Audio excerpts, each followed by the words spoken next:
आप देख रहे हैं आज तक, आपके साथ मैं हूं अंजना ओम कश्यप। रोहित हमारे सहयोगी हमारे साथ हैं और बहुत बड़ा एक्सपर्ट का पैनल हमारे साथ है, क्योंकि आज हम ये सवाल उठाएंगे कि क्या जीत के साथ जो जिम्मेदारी सामने आने वाली है उसमें कितना हकीकत, कितना फसाना। सबसे बड़ी जिम्मेदारी उन 10 लाख सरकारी नौकरियों की होगी जो वादा किया था तेजस्वी यादव ने। कहा था पहला हस्ताक्षर 10 लाख सरकारी नौकरियों के वादे पर होगा। और यह हम इसीलिए कह रहे हैं क्योंकि MYY वो यूथ का आना, वो तेजस्वी की तरफ उनके उस वादे पर भरोसा करना सबसे बड़ी उनकी कसौटी बनने वाली है। बिल्कुल, जो सर्वे के अनुमान हैं वो इस बात की तरफ इशारा करते हैं कि 10 लाख नौकरी के वादे ने युवाओं को तेजस्वी की तरफ सबसे ज्यादा आकर्षित किया था।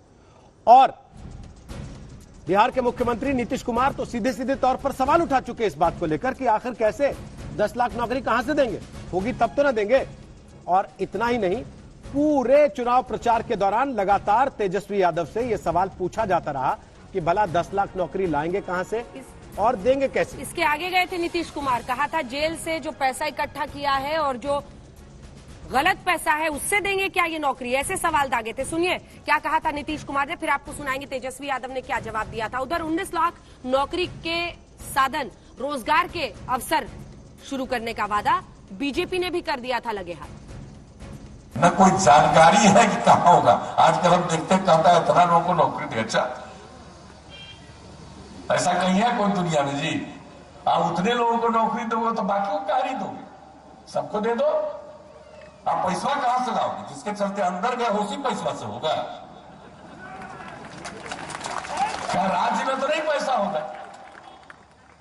इन लोगों का बजट क्या था? 24,000 करोड़ से भी कम, और हम तो 2,11,000 करोड़ से आगे पहुंचा दिए। और 6 लाख से भी ज्यादा लोगों को हमने नौकरी दी। अभी चल रहा 60-70 हजार के नौकरी का काम। तो हर काम जो जरूरी है हम लोग करते रहे हैं, आज जो होना नहीं है, आज जो हो ही नहीं सकता। अगर करोगे तो पैसा आएगा कहां से? ऊपर से आएगा? कहां से आएगा? कि नकली नोट मिलेगा? क्या मिलेगा? यह जलवे से आएगा? कहां से आएगा? लोगों को किसी चीज का एहसास नहीं है। मैं आपको बता देता हूं, नेताओं को जानकारियां हासिल होनी चाहिए और नेताओं को फर्क समझना चाहिए और नेताओं को बोलते समय उसको ध्यान में रखना चाहिए। उन्होंने क्या कहा कि हम 10 लाख नौकरी देंगे, सरकारी नौकरी देंगे। हाँ।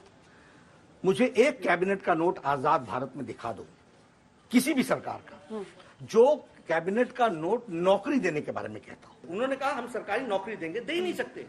रेशियो होता है, सरकार में तय होता है पॉपुलेशन। पर दोनों में से किसके शासन में युवाओं को रोजगार मिलेगा? हमारे शासन में मिलेगा, उसका भी मैं बताता हूँ। रोजगार के बारे में मैं आपसे डिटेल में बताना चाहता हूँ।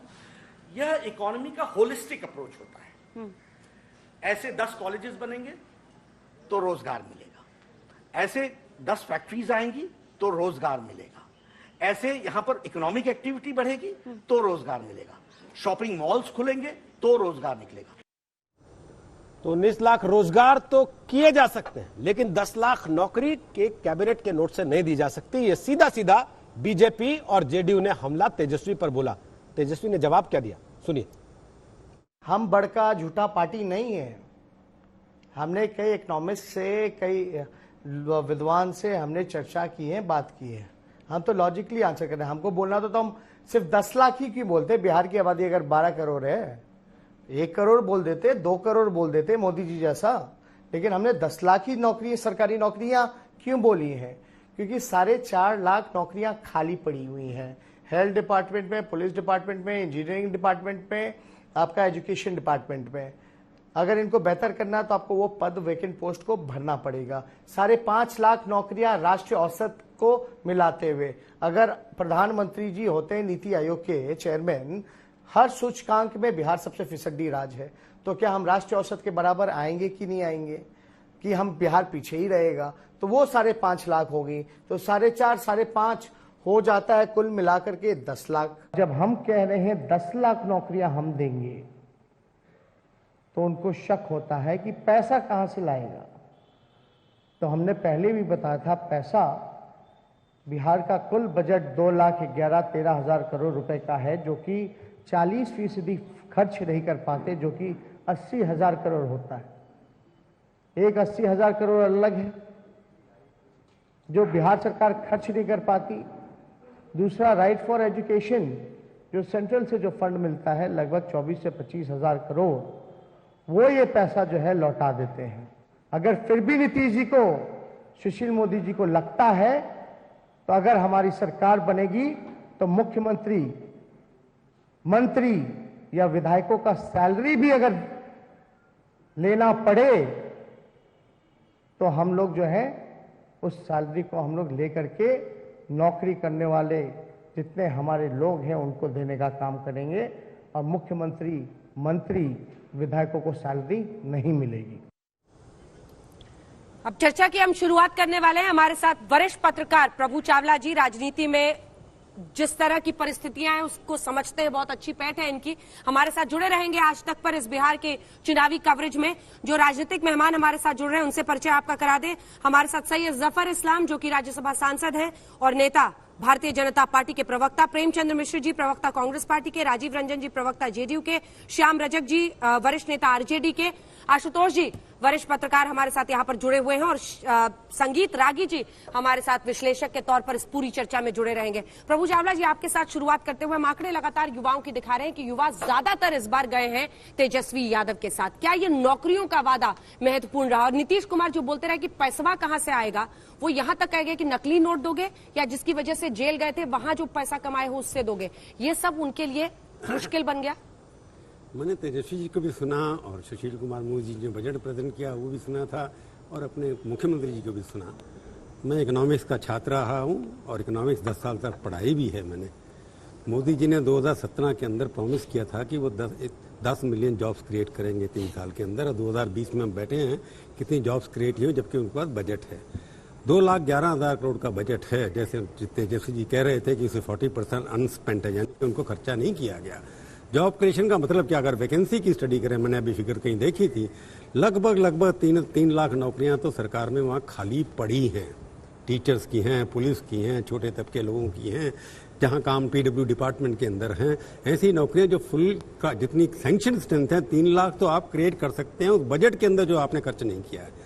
तो 10 लाख वो नौकरियां क्रिएट करना एक साइंस है। कैबिनेट के नोट से एक दिन में तो नहीं क्रिएट हो जाएंगी। ये कोई अनफिजिबल नहीं है, ये कोई सपना नहीं है जो तेजस्वी ने प्रॉमिस किया है।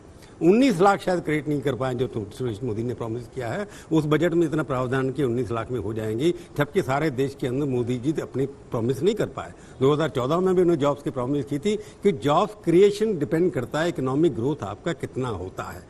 बिहार के अंदर मैंने पहले कल भी कहा था आपको कि रिकॉर्ड है 12% ग्रोथ रेट हुआ है बिहार का, जो देश से दुगना है।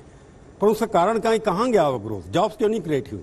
ये देखने वाली बात है। आज से 15 साल पहले जब नीतीश कुमार जी ने टेक ओवर किया था, कृषि का कंट्रीब्यूशन बिहार की जीडीपी में लगभग 35% से 36% था।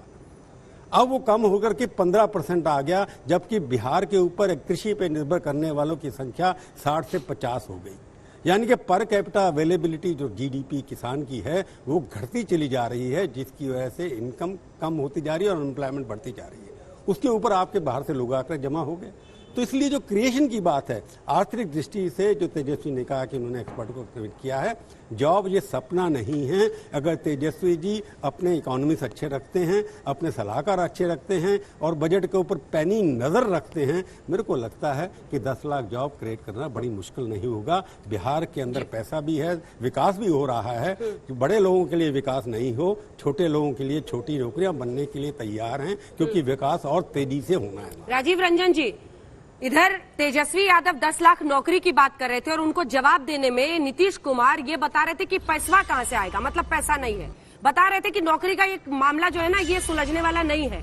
वो बता रहे थे कि क्या जेल वाला जो जिसकी वजह से जेल गए वहां वाला पैसा इसमें लगाएंगे, नकली नोट लाएंगे। मतलब पैसा है ही नहीं राज्य के पास। नौकरियों की बात जो आपको बता रहा है वो गलत बता रहा है, मतलब अपनी असमर्थता भी वो उसमें दिखा रहे थे। उल्टा पड़ेगा ना, देखिए नौकरियों की मांग में नौकरियों की परेशानी से जनता जूझ रही थी।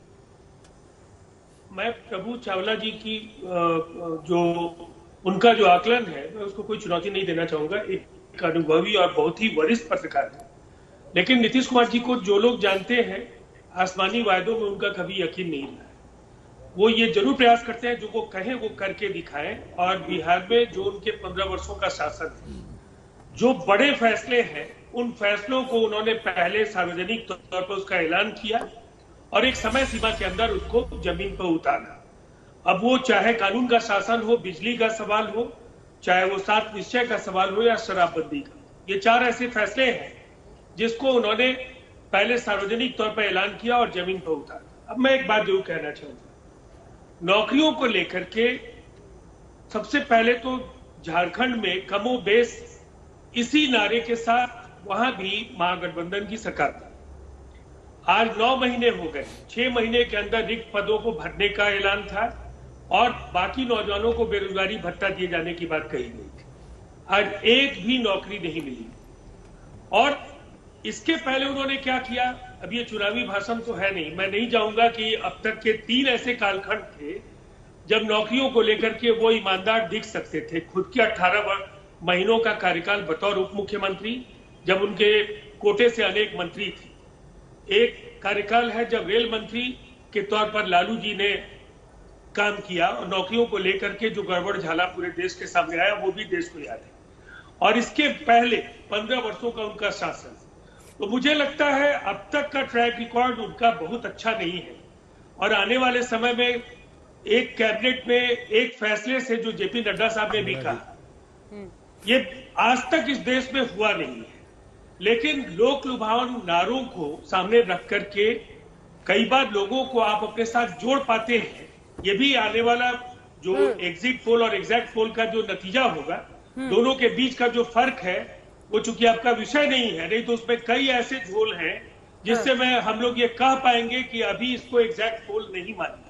अरे सर, अभी तो बात नौकरी पे हो रही थी, एग्जिट पोल एग्जैक्ट पोल बाद में देख लेंगे। अब ज्यादा दिन तो घंटों की बात है। सवाल तो यही था ना, ट्रैक रिकॉर्ड की बात कर रहे हैं और आपकी ट्रैक से आपकी गाड़ी उतर रही है। नौकरी के मुद्दे पर हाथ खड़ा कर दिया नीतीश कुमार ने, कहा नकली फैसला से होगा क्या, मतलब आप नौकरी दे ही नहीं सकते।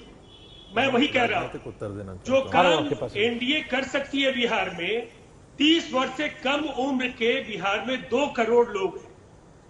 और बिहार में एग्रीकल्चर रोडमैप और इंडस्ट्रीज को लेकर के जो बड़े काम हुए हैं और जो अब 7 निश्चय के पार्ट 2 में जो ऐलान है, और दूसरी तरफ जो बिहार के खाद्य पदार्थों के लेकर के जो खाद्य प्रसंस्करण और प्रौद्योगिकी के विकास और उससे जो बड़े औसत नियोजन के होंगे वो केवल कामगारों के लिए नहीं होंगे, ठीक है, बड़े सैलरी पर काम 15 साल हो गए, अभी आप होंगे ही कर रहे हैं। अब आप इस समय ये बातें बता रहे हैं सर, ये जो सवाल जनता पार्टी का वायदा सर, अगर तेजस्वी यादव का 10 लाख नौकरी का नारा भारी पड़ता है तो राजीव जी वो इसीलिए पड़ेगा ना कि 15 साल के कार्यकाल में आप इन योजनाओं को योजनाओं की तरह ही लटकाए रहे केवल, और सामने उनको क्रियान्वित किया नहीं। लेकिन आपने जो सवाल उठाया, आपके इकोनॉमिस्ट दोस्त जफर इस्लाम उस पर जवाब देना चाहते हैं। उसके पहले प्रभु जी, जो बात जेपी नड्डा कह रहे हैं कि साहब कैबिनेट नोट कोई ऐसा इतिहास में हमने आज तक देखा नहीं है कि आदमी आए और एक साइन कर दे और 10 लाख नौकरी लग जाए। तो क्या आपको लगता है कि नियत से इतर सवाल इस बात पे आ गया कि तेजस्वी यादव ने उसको रखा जुमले की तरह? मैं आपको एक बात बता दूं कि इस्लाम साहब जवाब देंगे उसके, कैबिनेट नोट का इम्पोर्टेंस कितना होता है। इस देश के इतिहास में एक कैबिनेट नोट से 99% जो हमारी मुद्रा थी उसको आपने भंग कर दिया, एकदम खत्म कर दिया। आपने डिमोनेटाइजेशन जब किया था, एक कैबिनेट नोट से ही हुआ था ना। तो उससे अगर एक कैबिनेट नोट से सारे देश की स्थिति बदल सकती है, एक कैबिनेट नोट से बिना लॉकडाउन हो सकता है सारे देश के अंदर।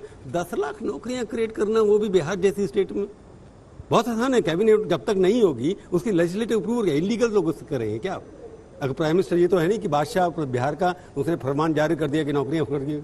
कैबिनेट का मतलब क्या होता है कि वहाँ का डिपार्टमेंट, अलग अलग डिपार्टमेंट इकट्ठे होंगे, हर डिपार्टमेंट में कितनी वैकेंसीज हैं उनका आंकलन किया जाएगा, उसके ऊपर कितना खर्चा होगा, सब डिपार्टमेंट की रिक्वायरमेंट मिला करके एक टोटल आएगा, उसके ऊपर बजट बनाया जाएगा, फाइनेंस डिपार्टमेंट उसको अप्रूव करेगा।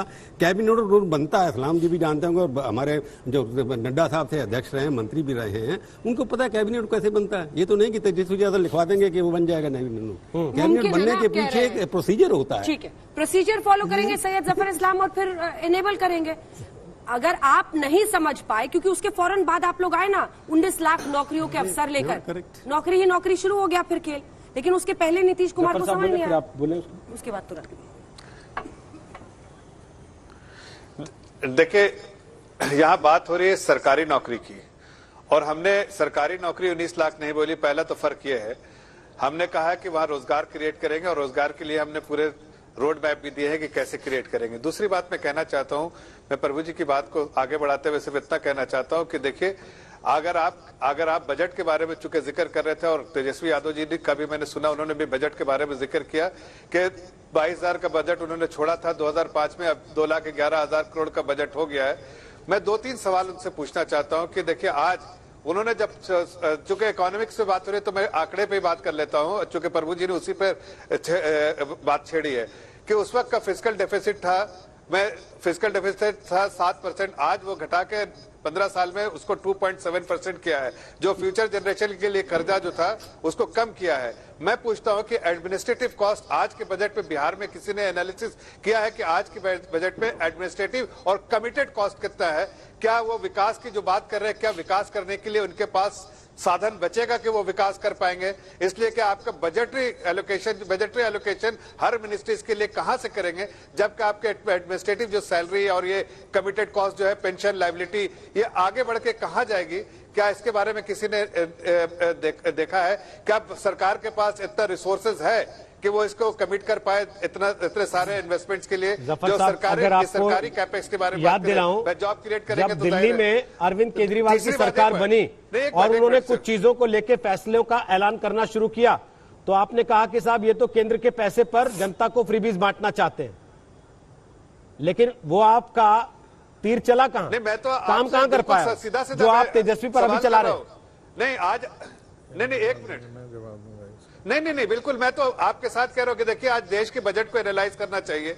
आज हिंदुस्तान का बजट भी आप देखिए, जो कितना परसेंट कमिटेड कॉस्ट है, जो कि आप कुछ उसमें नहीं कर सकते, उसमें और इजाफे की बात कर रहे हैं। मतलब आपको मनूवर करने के लिए पैसे ही नहीं है आपके पास, और आप कह रहे हैं कि आप और आप नौकरियां क्रिएट करके, तो आखिर कहां से आप करेंगे, किधर, किस जगह करेंगे? इसका पूरा आप लेखा जोखा तो दे।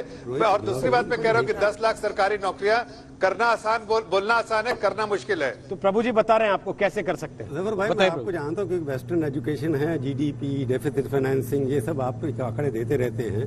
आप जापान के बारे में क्या बोलते हैं, अमेरिका के बारे में क्या बोलते हैं? डेफिसिट फाइनेंसिंग 180%, और आप यहाँ 2%, 3% पे लगा देते हैं कि वेस्टर्न इकोनॉमिक्स मॉडल जो है आप देश के ऊपर लागू करते हैं। और जापान में डेफिसिट फाइनेंसिंग कितनी है, और अमेरिका में कितनी है, और यूरोप में कितनी है, ये आपको शायद मालूम होगा क्योंकि आपने बैंक को भी लीड किया है। तो डेफिसिट फाइनेंसिंग को आप जॉब से जोड़ने के लिए, आप लोगों को रेटिंग खुश करने के लिए, क्योंकि आप रेटिंग के ऊपर देखते हैं कि हमारी AAA रेटिंग हो जाएगी। बिहार जैसे प्रदेश के अंदर कैपिटल इंटेंसिव नहीं हो सकता, वहां पर डेफिसिट फाइनेंसिंग की बात क्या होगी? जब तक आप लोगों को जॉब नहीं देंगे कैसे होता है? सवाल यह है कि डिमांड क्रिएट सप्लाई और सप्लाई क्रिएट्स डिमांड। आप लोग सप्लाई मॉडल की तरफ चलते हैं कि हम मैन्युफैक्चरिंग करते रहेंगे। बिहार के अंदर मेरे को आप जवाब दीजिए कि 55%, जब वहाँ पर 35-40% एग्रीकल्चर का कॉन्ट्रीब्यूशन है GDP से, आज 17% पे आ गया है। इसके पीछे डेफिसिट क्या करेगी आप? 61% सर्विसेज सेक्टर है। आप क्या बिहार के अंदर क्या मॉडल अप्लाई करेंगे डेफिसिट फाइनेंसिंग का, जबकि वेस्टर्न कॉन्सेप्ट के अंदर 180%, 150% उसका मॉडल क्यों नहीं अप्लाई करते अपने देश के अंदर? जॉब क्रिएशन जो है डेफिसिट फाइनेंसिंग का एक प्रोसेस है। जब जॉब क्रिएशन होगी तो अल्टीमेटली लॉन्ग टर्म में डेफिसिट फाइनेंसिंग अपने आप खत्म हो जाएगी कि jobs will create also taxation.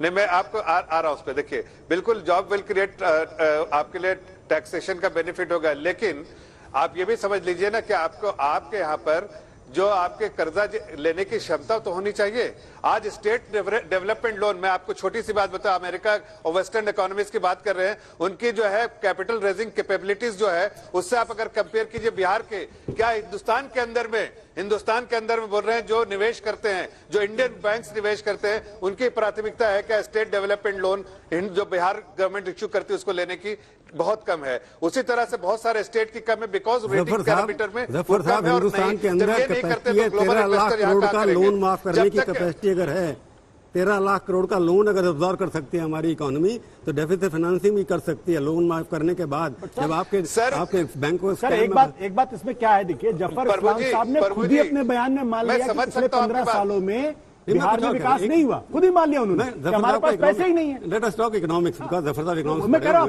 अगर अभी जफर साहब से जरा पूछिए कि इंडस्ट्रियल ग्रोथ वहां कितनी 19% है, ऑल इंडिया फिगर कितना 30% है।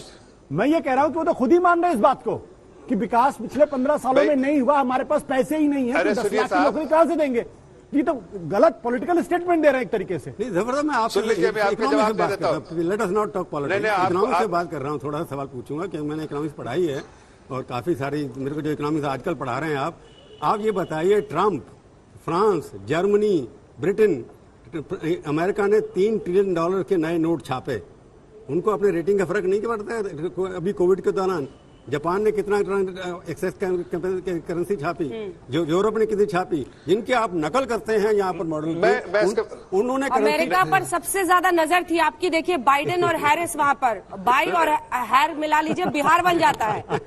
चलिए बिहार पे जरा कंसंट्रेट करते हैं और ये समझते हैं कि वादा किसने भरोसा किया किसके वादे पर। आप लोग भी 19 लाख नौकरियों के अवसर की बात कर रहे थे। रागी जी की आत्मा तड़पेगी अगर वो नहीं बोल पाएंगे, जल्दी से बोलिए। देखिए मैं दो इकोनॉमिक्सों के बीच में नहीं पढ़ना चाहता, लेकिन मेरा एक ही चीज कहना है, तेजस्वी ने एजेंडा सेट किया और आपने उस पर प्रतिक्रिया व्यक्त की। दिल्ली के अंदर अरविंद केजरीवाल एजेंडा सेट करते हैं। जब भी जो पार्टी एजेंडा सेट करती है वो चुनाव जीतती है। यदि ये सब कोई जानता है कि 10 लाख नौकरी एकाएक बिहार में देने का मतलब है 56,000 करोड़ रुपए एक साथ लाने के लिए। 2,26,000 करोड़ का आपको बजट है, उसमें से आप 56,000 करोड़ रुपए जो है वो नौकरी के लिए आप निकाल रहे हैं एकाएक। ये संभव मुझे भी नहीं लगता है, मैं इकोनॉमिक्स नहीं जानता हूँ। जो उन्हीं का आंकड़ा था, उन्हीं का आंकड़ा था, मेरा अपना आंकड़ा नहीं है। मैंने पहले ही कहा उन्हीं का आंकड़ा है। 56,000 करोड़ का जो खर्च नहीं हुआ 40 नहीं, उनका ये कहना था कि जो 10 लाख करोड़ रुपए आएगा, 10 लाख जो नौकरियां होंगी, यदि हम सरकारी नौकरी के लिए कैबिनेट नोट जारी करते हैं तो इसपे 56,000 करोड़ रुपए का लागत, ये 56,000 करोड़ बजट में जो बचा है, जो खर्च नहीं हुआ, आप एलोकेट कहां से कर रहे हैं? आरजेडी के मेहमान से पूछ लेंगे। मुझे सबसे इम्पोर्टेंट ये है, मैं राजनीतिक आंकड़े दिखाएंगे। राजनीतिक मुद्दा ये है जो ज्यादा गंभीर है कि एजेंडा कौन सेट कर रहा है। तो बाकी दिक्कत कर क्या रहे हैं? उनको नौकरी की परेशानी समझ नहीं आ रही। मसला ये है संगीत जी, राजनीतिक मुद्दा तब तक था जब तक चुनाव प्रचार चल रहा था। अब जब एग्जिट पोल एक अनुमान दे रहा है कि एक सरकार बन सकती है, उसके बाद यह सवाल पूछा जाएगा कि भाई अगर सरकार बन जाएगी आपकी, जिस वादे पे आप जीत के आए हो, तो वो वादे कैसे पूरे करोगे? हम आपको आंकड़ों के जरिए दिखाते हैं एक बार स्थिति कि भाई यहां किसके खाते में कितने वोट किसकी तरफ से आ रहे हैं, जिसको लेकर लगातार चर्चा हो रही है। देखिए तमाम अलग अलग तरह की स्क्रीन हमने लगाई हैं और हर स्क्रीन पर अलग अलग आंकड़ा हम आपको यहां पर दिखाएंगे। सबसे पहले महिला और पुरुष वोटर को आप देख लीजिए कि महिला वोटर, पुरुष वोटर किसको कितना वोट दे सकता है। इस एग्जिट पोल के अनुमान के मुताबिक एनडीए को 42% महिला, 37% पुरुष, महागठबंधन को 43% महिला और 44% पुरुष वोट दे सकते हैं। ठीक इसी तरीके से 18 से 25 वर्ष का जो वोटर है वो 34% एनडीए के साथ, लेकिन 47% महागठबंधन के साथ दिखाई पड़ता है और एलजेपी के साथ 8% दिखाई पड़ता है, चिराग पासवान ने। जबकि वहां पर 51 से 60 साल का वोटर, वो जिसने कि लालू यादव की सरकार को देखा है, राबड़ी देवी की सरकार को देखा है, 45% एनडीए के साथ और 40% महागठबंधन के साथ वो दिखाई देता है। और ऐसे ही बेरोजगार, छात्र, प्रवासी मजदूर, ये किसके साथ कितने हैं, ये आंकड़ा भी आपके सामने टेलीविजन स्क्रीन पर है। 47% बेरोजगार महागठबंधन के साथ है, 49% छात्र महागठबंधन के साथ हैं और प्रवासी मजदूर जिनको कि कोविड काल में धक्के खाते हुए आना पड़ा, वो 44% महागठबंधन के साथ है। एक छोटा सा ब्रेक इसी आंकड़े के साथ हम ले रहे हैं, वापस आएंगे तो यहीं से इस बात को आगे बढ़ाएंगे। लगातार कवरेज आज तक पर जारी है, आप बने रहे हमारे साथ। जल्द लौट 10 लाख नौकरियों का तराना, कितनी हकीकत कितना फसाना, और हम आपको दिखा रहे हैं वो आंकड़े जिनके आधार पर यह माना जा रहा है कि तेजस्वी यादव सरकार बना सकते हैं। एग्जिट पोल ये अनुमान दे रहे हैं, और क्यों दे रहे हैं वो ब्रेकअप से आप समझ सकते हैं, क्योंकि 47% बेरोजगार मतदाता महागठबंधन पर भरोसा करता हुआ दिख रहा है, 49% छात्र महागठबंधन पर भरोसा करते हुए दिख रहे हैं, और वो प्रवासी मजदूर जो वापस आए अलग अलग राज्यों से कोरोना के लॉकडाउन के समय में, उनमें 44% महागठबंधन पर भरोसा करते हुए दिख रहे हैं। अब सवाल यह कि उम्मीदों का इतना बड़ा पहाड़ जो तेजस्वी यादव के कंधों पर है, अगर वाकई वो चुनकर सरकार में आते हैं और दोबारा मुख्यमंत्री बनते हैं, उप मुख्यमंत्री पहले थे अब मुख्यमंत्री बनते हैं, तो क्या वो उन वादों को पूरा कर पाएंगे? प्रेमचंद मिश्रा हमारे साथ हैं, वो कांग्रेस के नेता हैं बिहार के। प्रेमचंद जी, स्वागत है आपका। सबको सुना आपने, प्रभु जी की बात भी सुनी आपने, जफर इस्लाम की बात भी सुनी। आप इस सरकार के गठबंधन का हिस्सा होंगे अगर ये सरकार बनती है जैसा एग्जिट पोल दिखा रहे, कैसे पूरे होंगे वादे? देखिए, वो हमारी चिंता है कि हम वादे कैसे पूरे करें। उनको चिंता नहीं करना चाहिए जिन्होंने वादा खिलाफी किया। प्रधानमंत्री जी ने तो हर साल 2 करोड़ नौकरी देने का वादा किया था। उस हिसाब से आज कितने करोड़ नौकरी में बिहार की आबादी के हिसाब से कम 1 करोड़ बिहार को मिलता। तो जिन लोगों ने खुद वादा करके उससे पूरा नहीं किया, वो तो सवाल उठाएंगे। उनको तो डर भय हो ही रहा है। और चुनाव में उन्होंने देखा भी, बिहार के लोगों ने, और आपने भी जो ग्राफिक्स बताया है वो इंडिकेटर है ही कि लोगों में निराशा है एनडीए के खिलाफ, बिहार सरकार के खिलाफ, और लोगों ने एक उम्मीद और आशा से हमारे गठबंधन को वोट किया है।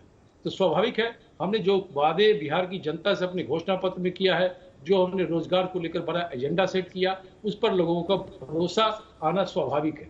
अब जवाबदेही हमारी है कि हम उसे कैसे पूरा करते हैं। मैं तब से करीब आधे घंटे के बाद आप आए, मैंने सबकी बातों को सुना है। 4.5 लाख तो सरकारी पोस्ट वैकेंट है, जो सैंक्शन पोस्ट है एजुकेशन में, हेल्थ में, सभी विभागों में। वो तो कैबिनेट की मीटिंग में ही होगा। कहते क्या एक दस्तखत से नौकरी हो जाएगी?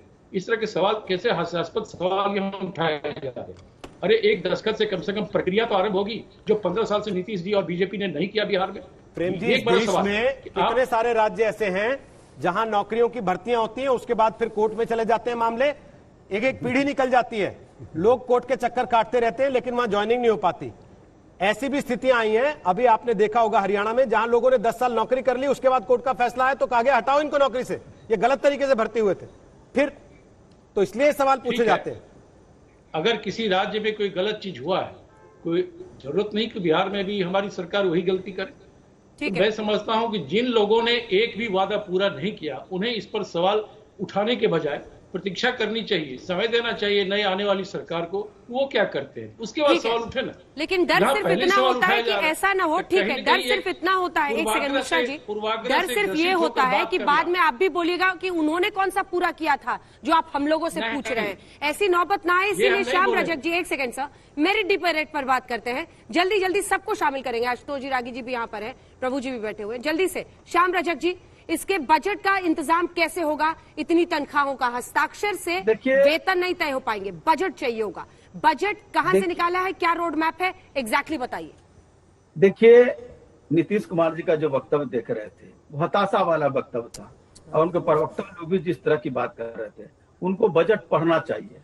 बजट में प्लान होता है और अनप्लान्ड होता है। नॉन प्लान्ड में और बिहार में 40 से 45% पैसा वापस चला जाता है, क्योंकि रिक्तियां हैं और वो सेंसर पोस्ट पर रिक्तियां हैं। इसीलिए हमारे तेजस्वी जी ने कहा कि 4.5 लाख लोग जो रिक्तियां पद है, अब देखिए एजुकेशन में, पुलिस में, हेल्थ में, सब जगह डॉक्टर की कमी है, मास्टर की कमी है। तो इस जगह पर सुना सर, आपने सवाल सुना मेरा? ऐसा क्यों लगता है कि प्रवक्ता सवाल नहीं सुनते, वही बोलते हैं जो रट के आते हैं? सवाल तो सुनिए सर, कम से कम। ये तो हम लोग वही अब रिपीट कर रहे हैं जो 6 बजे भी बोले थे। सवाल मैंने आपसे पूछा, बजट कहां से आएगा, वो पैसा कहां से आएगा जिससे वेतन बदना? बिहार ने वो भी देखा है, हम लोगों ने देखा है, तनख्वाहें नहीं आती थी महीनों महीनों तक, नौकरियां चलती थी, नौकरी भी आप करते थे, तनख्वाह एक बार 6 महीने बाद, 7 महीने बाद, 8-8 महीने बाद आती थी, तनख्वाह नहीं आती थी। बताइए, वेतन के लिए बजट एलोकेशन कहां से होगा? इस सवाल का जवाब दीजिए प्लीज। नहीं, मैं तो कह रहा हूं कि 2,11,000 की बात तो कर रहे हैं, वो तो अलग बात है। फिर हम करेंगे इंडस्ट्रियलाइजेशन करेंगे। एग्रीकल्चर यहाँ पर सबसे बड़ा साधन है, जिससे बेस, अगर एग्रीकल्चर से बेस अगर हम इंडस्ट्री में बैठाएंगे, या मक्का है यहाँ, तो ये पहले हस्ताक्षर से हो जाएगा, ये पहले हस्ताक्षर से तो प्रक्रिया शुरू करेंगे। थोड़ा सा सर प्रक्रिया होमवर्क करके आना चाहिए, हो जाएगा। नहीं, अगर होमवर्क में कमी लग रही है। होमवर्क हमारा है, हम करेंगे, प्रक्रिया करेंगे, और उसमें हम 10 लाख लोगों को नौकरी देंगे, जो आपका राष्ट्रीय। अगर प्रभु जी ने बजट कहां से आएगा? बजट आएगा जो जनता के है, और जो तो प्रभु जी से पूछ दूं, बता देंगे बजट कहां से ला सकते हैं। बजट तो मैं कह रहा हूँ कि जो अब बजट कहाँ से आएगा वो आप देखे होंगे बजट में। प्रभु जी आप बता दीजिए कि कहाँ से ला सकते हैं बजट। भैया 2,11,000 का बजट इनका ऑलरेडी है। अगर इनकी बात को मैं मान लूं 45% खर्च नहीं हुआ है, वही काफी है। 10 लाख जॉब जो है एक दिन के अंदर तो क्रिएट नहीं होंगी। बजट का प्रोसेस होता है, मैंने पहले भी कहा कि जब पहले मीटिंग में होगा। प्रभु जी ऐसा है कि 2,11,000 में 52,000-53,000 करोड़ रुपया ऑलरेडी गवर्नमेंट कर रही है। एजुकेशन पर बजट का 20% पहले से ही बिहार में खर्च हो रहा है। क्या एजुकेशन पर ये बजट 30% करेंगे? क्या ऐसी स्थिति में बिहार सरकार बात पूरी करने नहीं दी, इसलिए मैं कर रहा था कि इन्होंने इकोनॉमिक्स की बात की, मैं उसी बजट की बात कर रहा हूँ। उस बजट में से कितनी, क्योंकि मैंने डिटेल में नहीं किया, जो पैसा खर्च नहीं हो, जैसे एजुकेशन आप ही कह रहे हैं, मैं 20% खर्च हुआ है। एजुकेशन के अंदर सबसे ज्यादा बढ़ोतरी पिछले बजट में नीतीश कुमार के बजट में हुई थी, उसमें से कहीं नहीं खर्चा। एजुकेशन का मतलब क्या है, वहाँ कुर्सियां मैं खरीदी है क्या? जब एजुकेशन के ऊपर बजट बढ़ा रहे हैं, इसका मतलब स्कूल के अंदर जो टीचर की वैकेंसी वहाँ खाली पड़ी है 1.5 लाख टीचर्स की, वही भरेंगे ना आप। तो वो क्या नौकरियों में ही तो क्रिएट हो रही है? नहीं क्रिएट नहीं, जो क्रिएट ऑलरेडी वैकेंसीज हैं, अगर उसको मान करके चलिए कि वो अगर फिलअप कर लें तो 5 लाख तो उसी में भर जाएंगे 2 साल के अंदर। उसी बजट के अंदर 2,11,000 बजट के अंदर इतनी पॉसिबिलिटीज हैं कि आप 2 से 3 लाख जॉब्स इमीडिएटली क्रिएट कर सकते हैं। कैबिनेट नोट की में क्या जो वैकेंसी उनको एडवर्टाइज करिए। कितना रियलिस्टिक है? आज देखिए मैं एक बात है, जैसे मोदी जी ने आज भी कहा, बाकी मंत्रियों ने कहा, ईपीएफ और ओपीएफ के अंदर उनके कंट्रीब्यूशन बढ़ते जा रहे हैं। अगर पिछले साल के 6 साल के अंदर यहाँ 2 करोड़ नौकरियां क्रिएट हो सकती हैं, उन्हें ज्यादा चाहिए थी जो उन्होंने प्रॉमिस किए थे, और केंद्रीय सरकार 2 करोड़ नौकरियां क्रिएट कर सकती है 6 साल के अंदर। बिहार के अंदर 10 लाख नौकरी करना कोई मुश्किल नहीं है। इस बजट के अंदर जो स्पेंड नहीं हुआ है उसको अगर एलोकेशन वाइज देखेंगे तो मेरे को लगता है उसके अंदर, और जो रेवेन्यू कलेक्शन नहीं हुआ, रेवेन्यू जो उनका कलेक्शन नहीं होना चाहिए, जो बजट में रेवेन्यू डेफिसिट है, जितना प्रॉमिस किया था उतना कलेक्शन नहीं हुआ, अगर वो रेवेन्यू भी उतना कलेक्ट कर लेते हैं उससे भी नौकरियां कलेक्ट कर लेंगे। इससे प्रूडेंस है कि बजटरी प्रूडेंस के अंदर रीएलोकेशन ऑफ मनी जिसके ऊपर नहीं खर्च हो रहा उसको कम करिए, जहां चाहिए उनको करिए। वैकेंसी फिलअप करने में उसी की बात कर रहा हूं, पहले वो तो बजट में प्रोविजन ऑलरेडी है। आशुतोष जी, सिर्फ एक एजेंडा सेट करने तक रह जाएगा या मुमकिन होगा? ये जो तमाम सवाल और आपके आंकड़ों की बारी आ गई है, ये अपने आप में एक बड़ा सवाल तो है ही कि अगर उन्होंने एजेंडा सेट करने के लिए किया, सरकार में आने के बाद अगर उन्होंने डिलीवरी नहीं की तो प्रॉब्लम आएगी, उसमें कोई दोहराए वाली बात नहीं है। लेकिन एक दूसरा सवाल है, सवाल इस बात को यह लेके है कि अगर मैं सिर्फ आंकड़ों के बारे में अगर बात करूं तो जो अनएम्प्लॉयमेंट क्यों बिहार के अंदर इतना बड़ा मुद्दा बन के उभरा, इस पर तो एनडीए को सोचना चाहिए ना, इस पर तो नीतीश कुमार को सोचना चाहिए, इस पर बीजेपी को सोचना चाहिए। भाई क्या क्या कारण है? आप देखिए इंडस्ट्री की हालत क्या, वहां पे इंडस्ट्री का जो बजट के अंदर जो सरकार के इकोनॉमी के अंदर जो कंट्रीब्यूशन है 18.2%, ऑल इंडिया फिगर क्या है 30% है, झारखंड का 37% है। अगर आप इंडस्ट्रियल ग्रोथ ही आने वाले 5 साल के अंदर करेंगे तो आपको बहुत ज्यादा रोजगार के मौके मिल जाएंगे। लेकिन अगर आप करना ही नहीं चाहते हैं, बिहार के अंदर इंडस्ट्री क्यों नहीं, बिहार के अंदर 5 स्टार होटल क्यों नहीं है, बिहार के अंदर इस तरीके का इंफ्रास्ट्रक्चर क्यों नहीं है? जंगल राज का लेबल और इंडस्ट्रियलाइजेशन दोनों साथ साथ जा सकते हैं क्या? बिल्कुल नहीं जा सकते। लेकिन पिछले 15 सालों में बिहार के पास वो मौका था जब आपने लॉ एंड ऑर्डर के जंगल राज 15 साल में राज किनका रहा यार? रहा किसका राज? नहीं वही मैं कह रहा हूं, जंगल राज जिसकी आप बात कर रहे हैं 15 साल के अंदर राज किसका था? मैं 15 साल में 2.5 साल निकाल दीजिए, सर मैं किसका राज था? वही बात मैं कह रहा हूं, मैं कह रहा हूं इधर आ गए जंगल राज खत्म हो गया, उधर से जंगल राज था ना। किया आप इंडस्ट्री क्यों नहीं लेके आए, कारखाने क्यों नहीं लेके आए? ये बिहार जहां पे एक जमाने में जमशेदपुर हुआ करता था, जहां पे बड़ी बड़ी चीजें हुआ करती थी, आज वहां पे लोग क्यों नहीं जाना चाहते? बिहार के अंदर सबसे ज्यादा चीप लेबर, झारखंड का हिस्सा है, बात ठीक है, जब इंटायर बिहार था तब तो था ना वहां पे। मैं कह रहा हूं कि हिंदुस्तान के अंदर सबसे ज्यादा चीप लेबर कहां है? बिहार के अंदर है। इंडस्ट्री लगाने के लिए सबसे ज्यादा मुफीद चीज क्या होती है? Cheap labour. आज लोग चाइना से हटके वियतनाम बांग्लादेश क्यों जा रहे हैं? इसलिए क्योंकि वहां चीप लेबर है। 30% IAS IPS ऑफिसर बिहार से आते हैं, 30%। बिल्कुल। Every third IAS officer, central services officer is Bihari.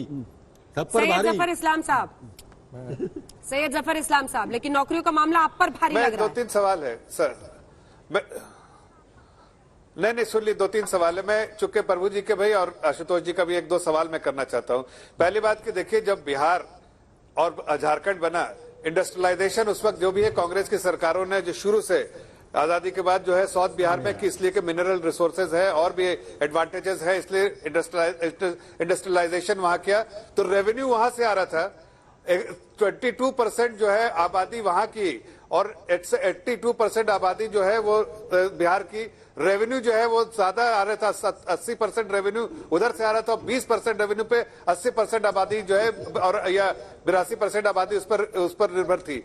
ऐसी स्थिति में 2005 में तो सबसे पहले तो बड़ी लाइबिलिटी थी आपके पास, और अभी जो प्रभु जी कह रहे हैं उसको पहले मैनेज करना, तो गड्ढे को भरना था, उसके बाद विकास किया। जितने भी विकास हुए, विकास के आंकड़े में गिनवा सकता हूं, हर विकास के आंकड़े। दूसरी बात पे प्रभु जी एक चीज आपसे बोल रहे हैं, आपके हिसाब से जो आपने सुझाव दिया, आप कंपेयर के वेस्टर्न इकोनॉमी से और आप बिहार के इकोनॉमी में, आपको मैंने कहा रिसोर्स रेजिंग कैपेबिलिटी होनी चाहिए। अगर डेट सर्विसिंग नहीं कर पाएंगे तो आप वैसे डिफॉल्ट हो गए, वरना बहुत सारे वेस्टर्न कंट्रीज है, आपको मालूम है इकोनॉमिक क्राइसिस के वक्त क्यों डूब गई, इसलिए कि उनकी कैपेबिलिटी खत्म हो गई थी। डेफिसिट फाइनेंसिंग तरीका है, अच्छा है, लेकिन उस वक्त तक जब तक आप रेस कर पाए, उस पैसे को रेस करने की आपके पास कैपेबिलिटी हो। दूसरी बात मैं कह रहा हूं आपको कि आप क्या